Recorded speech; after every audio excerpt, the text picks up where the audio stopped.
যে সমাজের প্রত্যেকটা পর্দার ওয়াজের নিচে কমেন্টস পুরুষদের, কিয়ামতের আলামত, মহিলা ধ্বংস, মহিলা ফিতনা, এগুলো আছে হাদিসে, ঠিক আছে। কিন্তু কোরআনুল কারীম যদি তুমি অধ্যয়ন করো, ওখানে প্রথমে পর্দার কথা আছে পুরুষের, সেকেন্ড আয়াতে মানে এর পরের আয়াতে আছে মহিলার, সেম পর্দা। মানে ওর কথা হচ্ছে মহিলা হাঁটছে, সমাজ নষ্ট হয়েছে কেমনে? পোলাপান ফেলফেল করে তাকায়া ছিল, পোলাপান যে ফেলফেল করে তাকায়া ছিল, ওতে পোলাপানের সমাজ নষ্ট হয় নাই। তো এই সমাজের ক্র্যাক মাইন্ডেড পুরুষের কি করব আমি?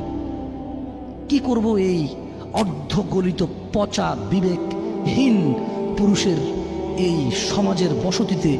এই সমাজ কিভাবে উন্নত হবে যে সমাজের পুরুষকে আল্লাহ বলেছে তুমি তোমার চক্ষুকে অবনত করো, সে এমনি তাকায়। আল্লাহ বলছেন নিচে করো, সে তাকায়। এটা দোষ না। মহিলা আল্লাহকে বলছে ঢেকে চলো, মহিলা খুলে চলছে, কেন? মহিলার দোষ। দুইজনের তো দোষ হওয়া উচিত এখানে, ঠিক না? কিন্তু এখানে দোষ একজনের।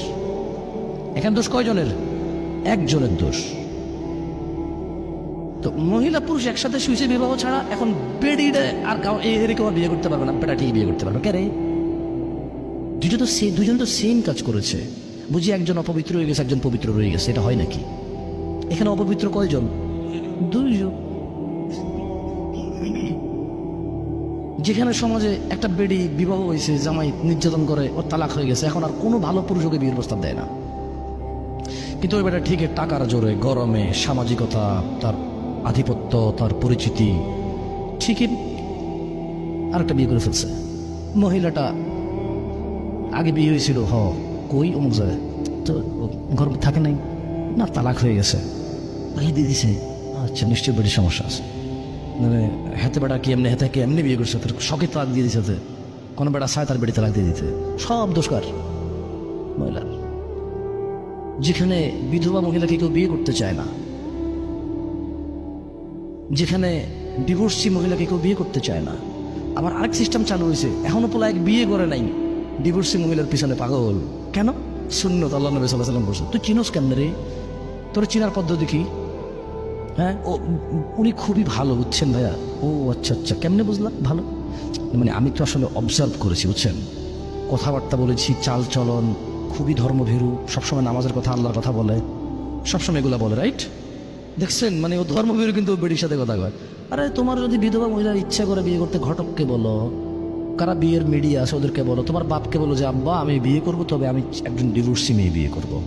আব্বা আমি বিয়ে করব, আমি একজন বিধবা মেয়ে বিয়ে করব। যদি কোনো বোন বিয়ে বসতে চায়, সে বলবে যে আব্বা আমি বিয়ে বসবো, তবে আমি কুমার ছেলের কাছে বসবো না। এমন একজন পুরুষ যার বউ আছে এবং তাদের খুব ভালো সুখের সংসার, যে পুরুষ তার বউয়ের প্রতি নির্যাতন করে না, আপনি এরকম একজন দেখেন। মানে যদি তোমার এত শখই জাগে বিবাহিত বেটার সাথে বিয়ে বসতে, তোমার যদি এত শখই জাগে ডিভোর্সি আর বিধবা মহিলার সাথে বিয়ে বসতে, তখন তুমি ওই পদ্ধতি অবলম্বন করতে পারো। নিজে নিজে কানেক্টেড হয়ে যাওয়ার দরকার নেই। ওখানে তো জানা সৃষ্টি হবে, কি সৃষ্টি হবে? আল্লাহ আমাদেরকে বুঝার তৌফিক দান করুন। যুবক, তোমাকে একটা বাস্তবতা বলি, তোমার বাবা তোমাকে কত ভালোবাসে। তোমার বাবার বয়স 35। 20 বছর বয়সে বিদেশ গিয়েছিল, তোমাদের ঘর ছিল না। 5 বছর জীবনের ব্যয় করে দিয়েছে। বাবা মা, আত্মীয় স্বজন, বন্ধু বান্ধব, ক্রিকেট, ফুটবল, ক্যারাম, কত দাওয়াত, কত আপনজন মারা গেছে। সব ব্যয় করে 25 বছর বয়সে দেশে এসে বিয়ে করেছে ঘর দিয়ে তোমার মাকে। তোমার জন্ম হয়েছে, তোমার বাবা চলে গেছে বিদেশ। তোমার জন্মের পরে 8 বছর তোমার বাবা বিদেশে। বিবাহিত তো বটে, কিন্তু সে বউয়ের স্বাদ পাচ্ছে না। তুমি প্রেমিকার পিছনে ঘোরো, 15 বছর বয়স তোমার। 20 বছর 22 বছরে বাইক লাগবে তোমার। তোমার বাবা বিয়ে করা সত্ত্বেও সে তার যৌবন কাটাতে পারেনি তার বউয়ের সাথে, মানে তোমার মায়ের সাথে, তোমার জামা কাপড়ের ব্যবস্থার জন্য। তুমি বুঝো যুবক, তোমার বাবার বয়স এখন 40, সে তোমার মার কাছে আসলে আর অনুভূতি নেই, তার শক্তি কমে গেছে। তুমি বুঝবা না যুবক। 15 বছর বয়সে তুমি যত উত্তেজিত, তোমার বাবা 30 বছর বয়সে এরকম ছিল, সে আসতে পারেনি। তুমি পড়বা বলে, তোমার স্কুলের ফি লাগবে বলে, that much he loves you. তোমার বাবা তোমাকে এত ভালোবাসে, জি তোমার এই খারাপ বাবাটা যে তোমাকে বাইক নিয়ে দেয়নি, তুমি নষ্টামি করো, মেয়েদের পিছনে করো, মোবাইল রিচার্জ করে দাও মেয়েদের, তোমাকে যে ডেলি 500 টাকা করে দিতে পারে না, এই লোকটা যদি 60 বছর বয়স পায়, তার জীবনের 20টা বছর সে এমন 20টা বছর, যে 20টা বছরে সে হাড় ভাঙা পরিশ্রম করতে পারত, করছে, তোমার মায়ের দেখা সে পায়। এমন মূল্যবান যৌবন 20টা বছর দিয়েছে, 50 বছর বয়সের দেশে আসছে, তুমি বিয়ে করে বউ নিয়ে আলাদা থাকো, তুমি বিয়ে করে শ্বশুর বাড়িতে যাও, তোমার বাবা দেশে তো আসছে, তার যৌবন আর নেই, তার ওই সুখ স্বাচ্ছন্দ্য আর নেই। তোমার যৌবন তৈরি করেছে তার যৌবন দিয়ে, এই মুহূর্তে কোটি টাকা দিলে কি সে যৌবন কিনতে পারবে? তোমাকে তোমার বাবা এত ভালোবাসে, আর আল্লাহ বলছে তোমার এই বাবা, যে বাবা ঘুষ খেয়ে তোমাকে মানুষ করার চেষ্টা করে বিদেশে পড়ালেখা করানোর, যে বাবা এই এলাকার চেয়ারম্যান হতেই হবে, না হলে নয়, এতগুলো মানুষের দায়িত্ব নিচ্ছে, অথচ সে নিজেও জানে দায়িত্ব পালনে সে ব্যর্থ হবে,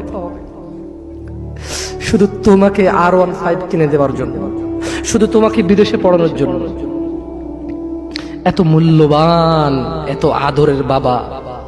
আল্লাহ বলছেন যে ইউবাসসারুনাহুম ইয়াওয়াদ্দুল মুজরিম, ও মুহাম্মদ সাল্লাল্লাহু আলাইহি ওয়াসাল্লাম, আপনি সেদিন দেখবেন অপরাধী এই মানুষটা যে এত বোকা, ছেলের জন্য এত কিছু করেছে হারাম ভাবে, হালালের ধার ধারে নাই, হারামের ধার ধারে নাই। জি, আপনি আপনার ছেলেকে ভালোবাসছেন, শুধুমাত্র অপরাধী হয়ে মৃত্যুবরণ করার কারণে আপনি আল্লাহকে বলেন, ইয়া আল্লাহ, আব্দুল্লাহ রে নাও, জাহান্নামে ফেলো, আমাকে ছাড়ো। এই ভালোবাসা ছেলেকে বাসবে? এই ভালোবাসা বাসবে? ইন্না লিল্লাহি ওয়া ইন্না ইলাইহি রাজিউন। তিনি বলেছে সত্য বলো, তিনি বলেছে কি বলো? তুমি কি সত্য বলো? তুমি কি আদৌ ধার ধারো এত মহান রবের? তুমি কি আদৌ ধার ধারো এত মহান রবের, যিনি কিয়ামত দিবসে লা ইলাহা ইল্লাল্লাহ পুরো পৃথিবীকে হাতের তালুর মধ্যে নেবে। লা ইলাহা ইল্লাল্লাহ, আল্লাহু আকবার কাবীরা, আল্লাহু আকবার কাবীরা, আল্লাহু আকবার কাবীরা। তোমাকে তোমার রব বলছে, হে মানুষ, 5.5 ফিট 4.5 ফিটের মানুষ, পুরো পৃথিবী যদি আমার কাছে মাছির ডানার মতো হতো, যে আমাকে স্বীকার করে না তাকে পানি না খাইয়ে মেরে ফেলতাম। পুরো পৃথিবী যদি মাছির ডানার মতো হতো, এত মহান রব, যার কুরসির নিচে পুরো পৃথিবী সুতার চেয়ে ছোট, এত মহান রব তোমাকে বলছে সত্য বলো, তুমি বলবা? বলবা? বলবা? তাহলে শোনো, তিনি বলছেন যে ইউসলিহ লাকুম আ'মালাকুম, যদি তোমরা সত্য বলো তোমাদের কর্মকাণ্ডকে আমি শুধরে দেব। যদি তোমরা সত্য বলো তোমাদের কর্মকাণ্ডকে আমি কি করবে? আল্লাহ শুধরে দেবে। ওয়াগফির লাকুম যুনুবাকুম, তোমাদের অপরাধ আমি ক্ষমা করে দেব।